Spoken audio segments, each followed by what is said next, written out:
population that's been climbing steadily since 2010, a strong and organized budget has never been more important to the City of Minot.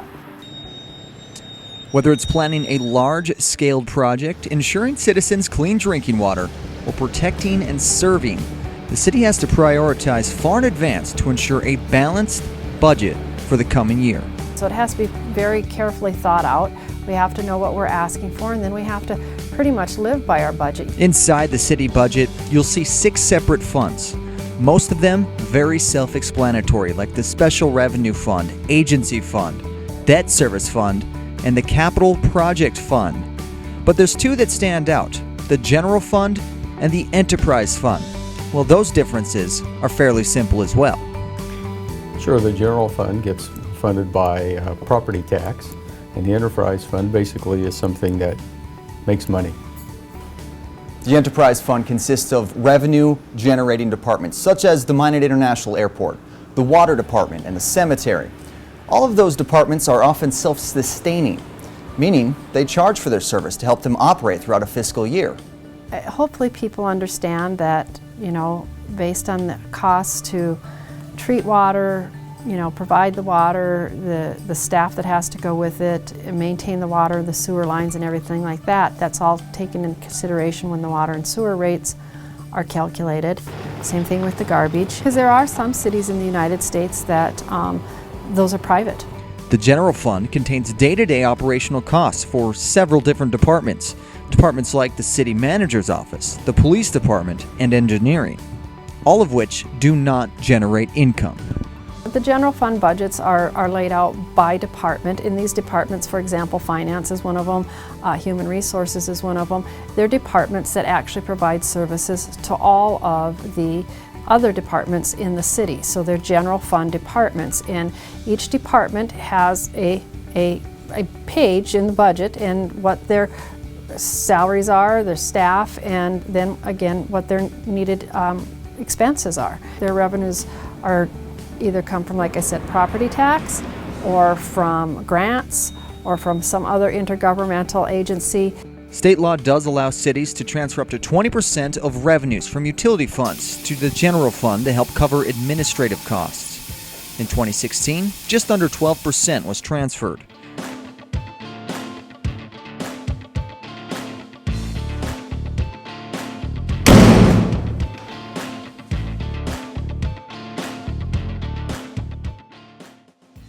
Since 2014, the City of Minot has been using what's known as zero-based budget process. And what that means is we don't just look at the budget that was developed the last year and say, okay, we need to add 4% for inflation. That would be very simple and easy to do. What I do is I require each different department head, and there's 12 different budgets that I review. They come into my office and we start at 0. And then we have to justify every line item that's on that budget. And what that does is that forces each different department head to clearly understand what goes into that number and then what adjustments could he or she possibly make in order to reduce that.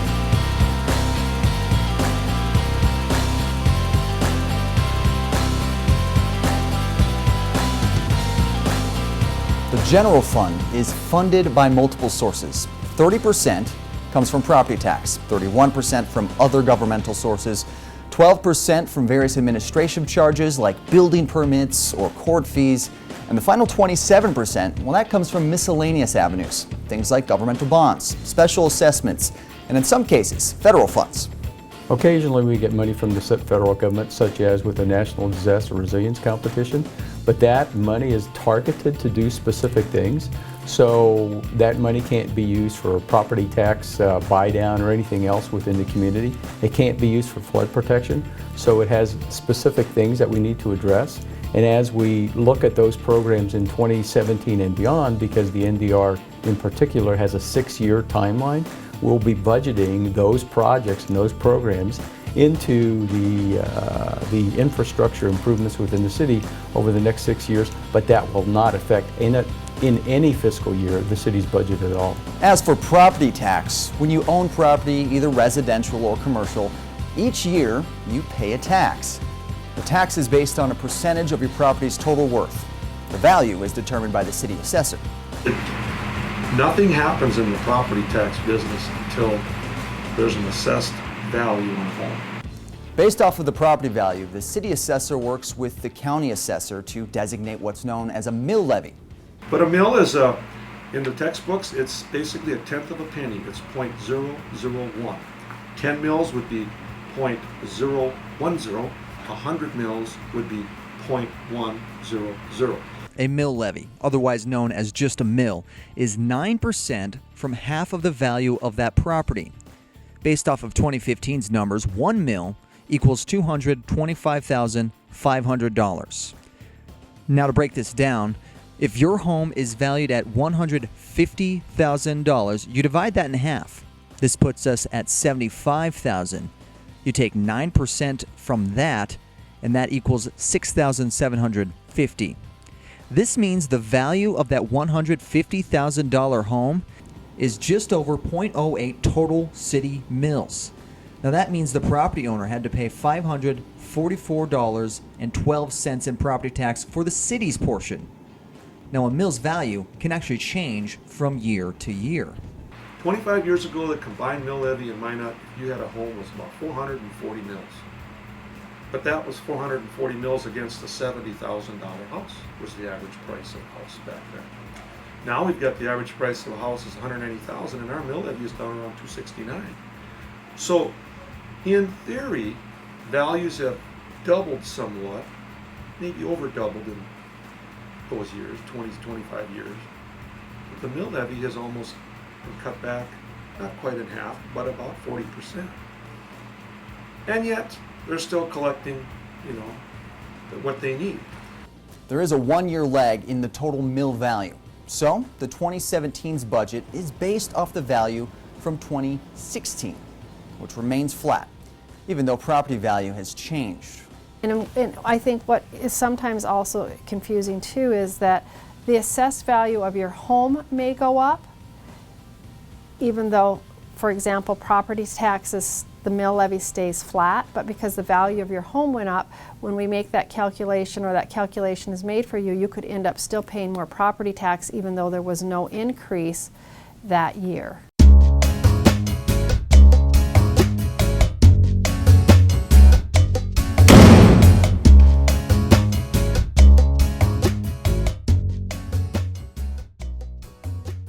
Property taxes paid by a citizen each year is used by 4 different agencies, not just by the City of Minot.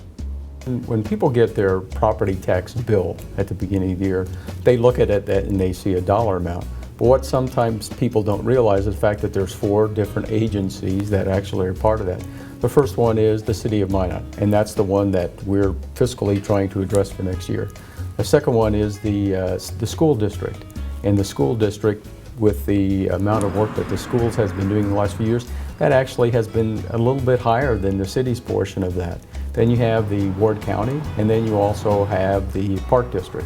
So all 4 of those agencies actually are part of the total mill levy that's assessed against each property every year. So when people look at who actually controls that, I would encourage people to not only come to the city's budget meetings, but also go to the budget briefings that have been given at the county level, at the school level, and also the Park District as well. That way, they can clearly understand where each of those dollars is being spent.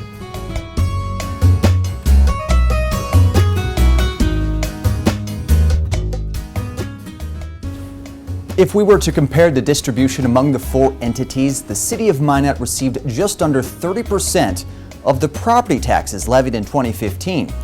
That equated to about 77 mills. Minot School District had over 36%, Ward County about 23%, and the Park District around 10%. 1 mill was also given to the State Medical Center. The City of Minot looks at all of the expected revenue from other sources and what each department feels is required to operate for the next year. Based on that information, the City of Minot figures in how many mills will be required to properly fund that annual budget. For 2016, we knew that the value of a mill was $225,500. And so 1 mill equals that. For example, in the general fund in 2016, we needed $15 million, almost $16 million. So we would divide that by the value of that mill, and that tells us how many mills that we need to fund the general fund. In addition to property taxes, the City of Minot receives income from other governmental agencies. One of the largest contributors from this is the state aid distribution. And as state revenue fluctuates, so does the amount available for that distribution. The city will also receive funds from highway tax dollars, taxes from gambling, cigarette sales, and telecommunications. Now, dollars generated from administration charges would include permits and licenses. For example, if a developer was planning to build multi-use facility, a building permit would be required along with other engineering and construction charges. Well, another source of revenue that a lot of people, maybe some of the things that we do charge for, permits, licenses.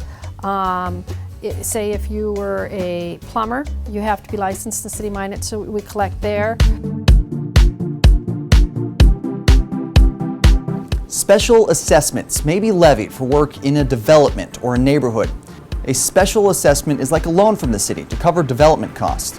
Those costs are then recouped through a special assessment payment from the property owners in the impacted area. Some communities use special assessments more frequently. This can often keep property costs down. The City of Minot may also sell bonds to fund large infrastructure projects. This is more like a loan to the city. It's the revenue that pays for the infrastructure projects that we take on. It's not to bring in extra revenue, it's to pay for that. It's specific for what it can be used for, and then, like I said, then we have to pay it all back. Perhaps the most misunderstood revenue source is sales tax. When you make a non-essential purchase in Minot, whether it's new clothes, fast food, a new TV, it's all taxed. That tax is 7.5% of the purchase's value. The 0.5% belongs to Ward County. 5% goes directly to the state. It's that final 2% that's been set by the city ordinance and is allocated per ordinance. You'll often hear these described as the first penny and the second penny. Here's how those pennies are used. 10% of the first penny goes to property tax relief for citizens, 15% to economic development. And so that money funds the Magic Fund, and under that also money is given to MADC, and there's money given to Task Force 21. There's money set aside for rural marketing match. 25% is for construction, operation, maintenance projects. Another 50% goes to flood control. Now, this first penny tax does expire. It's what's known as a sunset, and that sunset will be upon completion of the flood control project. The second penny was originally enacted to fund the NOS project, known as the Northwest Area Water Supply. We have approximately $30 million in reserves for that project, and based on that, there was a decision made to put up that penny for a vote in 2011, so there was a special election in June of 2011 to reallocate those funds. 30% is for property tax relief, another 30% for community facility funds, and the remaining 40% is available for infrastructure for the City of Minot. Before planning out the annual budget, the Finance Department has to give their best estimate of the revenue for the next budget cycle. It's not really, I don't know if it's up to us to say what it is to forecast. It's more for us to say, this is what we believe the revenues are going to be based on the information we're getting from the state or from whatever agency that we believe that we're getting funds from. Because property tax we get regardless. But then we have to push that out to the departments and say, okay, we're getting 25% less than what we anticipated.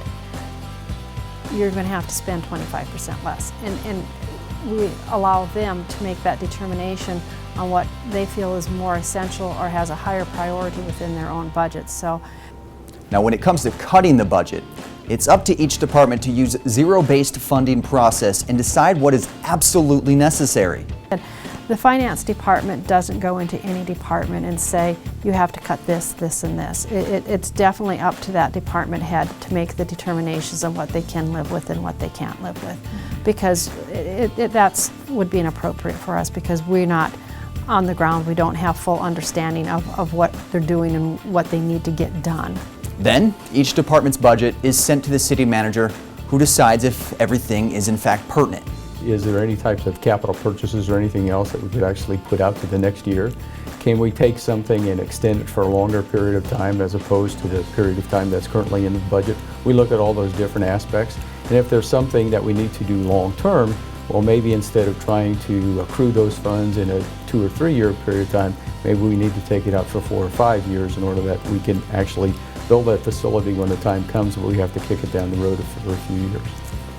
The next step of the process of the budget is presenting the city manager approved budget to the committee of the whole. Based on the committee's review, the city budget can then move to the full city council. After the final reading and revisions are made, the city council can then approve the budget. After that, the city of Minot can now move forward providing quality services, improvements, and safety for all of Minot and the surrounding areas.